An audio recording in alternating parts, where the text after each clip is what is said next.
मैं भारत को भारतीयता की मान्यता के आधार पर फिर से खड़ा करना चाहता हूं, उस काम में लगा हूं। भारत स्वाभिमान में हिंदू मुसलमान दोनों बराबर के हिस्सेदार हैं और हम ऐसा मानते हैं कि भारत स्वाभिमान उस परंपरा की कड़ी है जो परंपरा 1857 में इस देश में शुरू हुई। 1857 की जो लड़ाई अंग्रेजों के खिलाफ थी और मुसलमान और हिंदुओं ने मिलकर लड़ी, उस लड़ाई में 4.5 करोड़ भारतवासियों ने हिस्सा लिया था, जिसमें 1 करोड़ से ज़्यादा मुसलमान थे, 3.5 करोड़ उसमें हिंदू, और कंधे से कंधा मिला के उन्होंने देश के लिए संघर्ष किया था।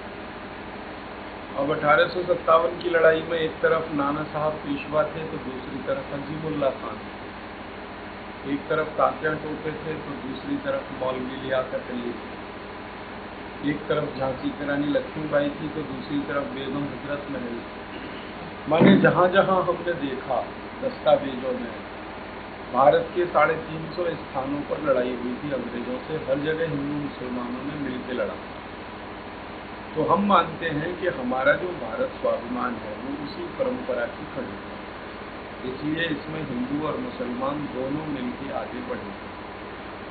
और हमारा ऐसा मानना है कि मुसलमानों को अलग करके भारत में कोई भी क्रांति हम नहीं कर सकते, क्योंकि वो इस देश का अहम हिस्सा है। हमारे शरीर का कोई अगर अहम अंग है उसको हम ध्यान न दें तो शरीर ठीक नहीं रह सकता। तो बड़ा काम हमें करना है व्यवस्था परिवर्तन का, तो मुसलमानों को भी साथ में आना पड़ेगा, क्योंकि गरीबी की समस्या मुसलमानों की भी है, भ्रष्टाचार की समस्या मुसलमानों की भी है, और हमारे देश में जो असमानता बढ़ रही है अमीर और गरीबों में वो मुसलमानों की भी समस्या है। तो हम जिन समस्याओं को हल करना चाहते हैं वो सब हिंदू मुसलमानों की साझा समस्याएं हैं, तो मिल के ही हल करें। इसलिए भारत स्वाभिमान में मुसलमानों का भी इतना ही स्वागत है जितना हिंदुओं का। और हमारा तो ये कहना है कि समाज का हर संप्रदाय इसमें जुड़ेगा, क्योंकि हम कोई जातिगत प्रश्न नहीं उठा रहे हैं, कोई संप्रदाय के सवाल नहीं उठा रहे हैं। हमने जाति और संप्रदाय के सवालों को बिल्कुल पीछे रखा हुआ, जबकि आज की वर्तमान राजनीतिक पार्टियां उन्हीं को प्रमुखता से आगे रखती हैं। हमारे लिए जो सबसे बड़ा सवाल है वो गरीबी का है, और गरीबी हिंदुओं में जितनी है उतनी मुसलमानों में भी है। हमारे लिए सबसे बड़ा सवाल अशिक्षा का है, अशिक्षा जितनी हिंदुओं में है उतनी मुसलमानों में है। हमारे लिए सबसे बड़ा सवाल भ्रष्टाचार का है, भ्रष्टाचार से मुसलमान भी परेशान है, हिंदू भी परेशान है।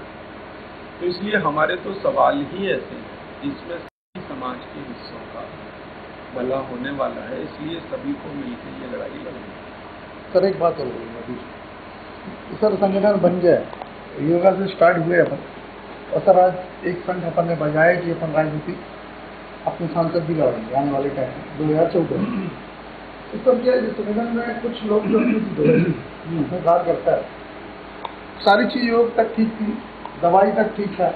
अब लोग नौजवान बात है जब बाबा चुनाव भी लड़ सकता है, सत्ता में आना चाहते हैं, अपने साथ रेलवे एम्प्लॉयज़ भी हैं, गवर्नमेंट एम्प्लॉयज़ भी हैं, सारे लोग जुड़े।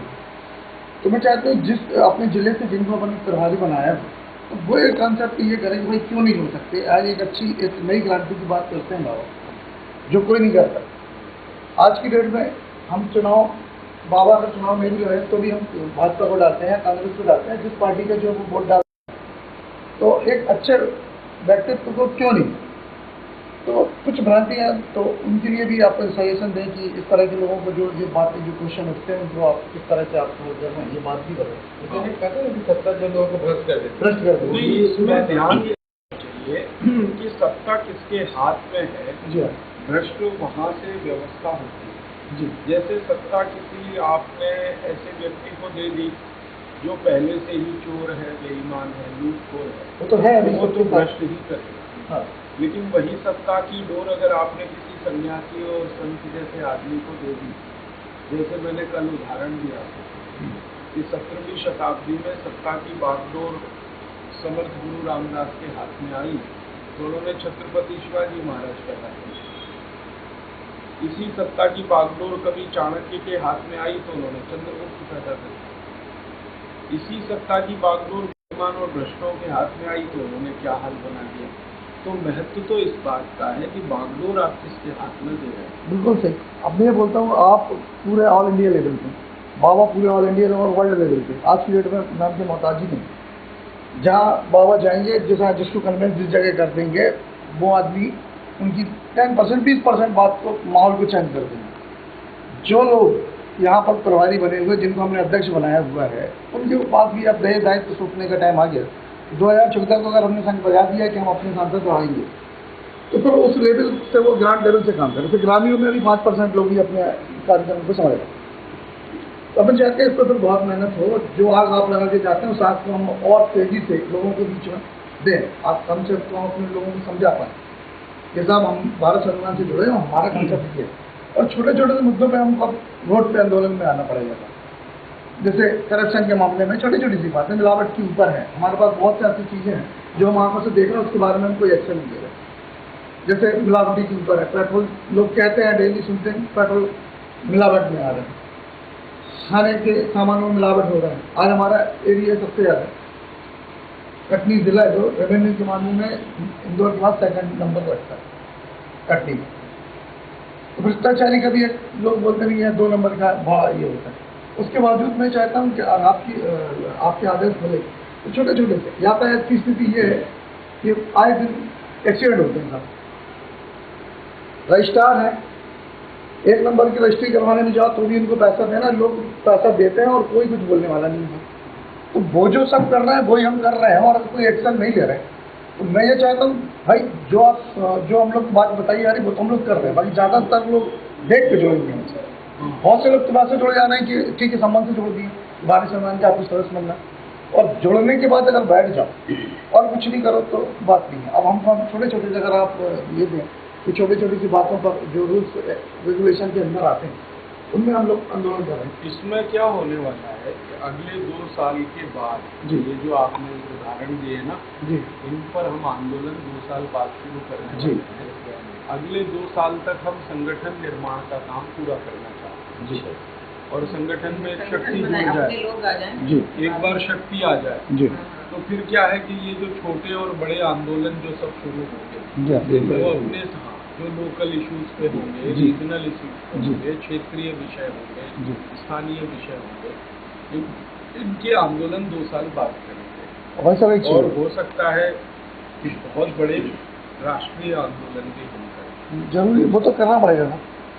और 2 साल तक हम संगठन बना लें, जी, उसके बाद इन सब के लिए तैयारी करें। और युवा के ऊपर ज़्यादा हम लोग रहिए कि युवा ज़्यादा जो अभी ज़्यादातर युवाओं पर सबसे ज़्यादा ध्यान जी, देना है। जी, क्योंकि भारत की 64 करोड़ की आबादी तो युवाओं की ही है सर, और हर बड़ी क्रांति में, हर बड़े परिवर्तन में उनका बड़ा योगदान रहा है। जी, तो उस पर तो हमें ज़्यादा ध्यान देना है। युवाओं पर ध्यान देना है, किसानों पर ध्यान जी, देना है, हमारे देश में जो मजदूर वर्ग है उन पर ध्यान देना है, क्योंकि क्रांति में सबसे आगे यही लोग हैं। तो इन पर तो ध्यान देना है। हाँ सर, क्या ग्रामीण में भी अपना रेशो कम है तो 10% लोग बढ़ाना है।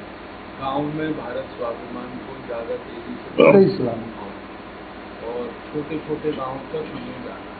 तो हमारी जो सबसे बड़ी शक्ति इस समय लगी हुई है कि किसी तरह से 13 साढ़े 13 लाख योग शिक्षक हो जाए तो हर गांव में हम 2 योग शिक्षकों को भेज सकें। ये हमारी कोशिश। सर, कार्यकर्ता सम्मेलन भी 1-8 महीने या 4 महीने में बीच में रखें, जैसे प्रोग्रेस मांगे हम कि क्या कहाँ क्या हो रहा है। बीच बीच में कार्यकर्ताओं के सम्मेलन भी जी, करते हैं, प्रशिक्षण शिविर भी करते हैं, जी, ताकि उसमें हम तैयार कर सकें और वो ज़्यादा से ज़्यादा जी, लोगों के बीच में जाते हैं। ये दोनों ही करना है। जी। बात थी तो सर हम लोगों ने कहा कि सबसे मिलके दोस्तों, सबसे पहले तो चैनल सब्सक्राइब करें, फिर लाइक, कमेंट और शेयर करें। और हाँ, हमारा एंड्रॉयड ऐप डाउनलोड करना ना भूलें।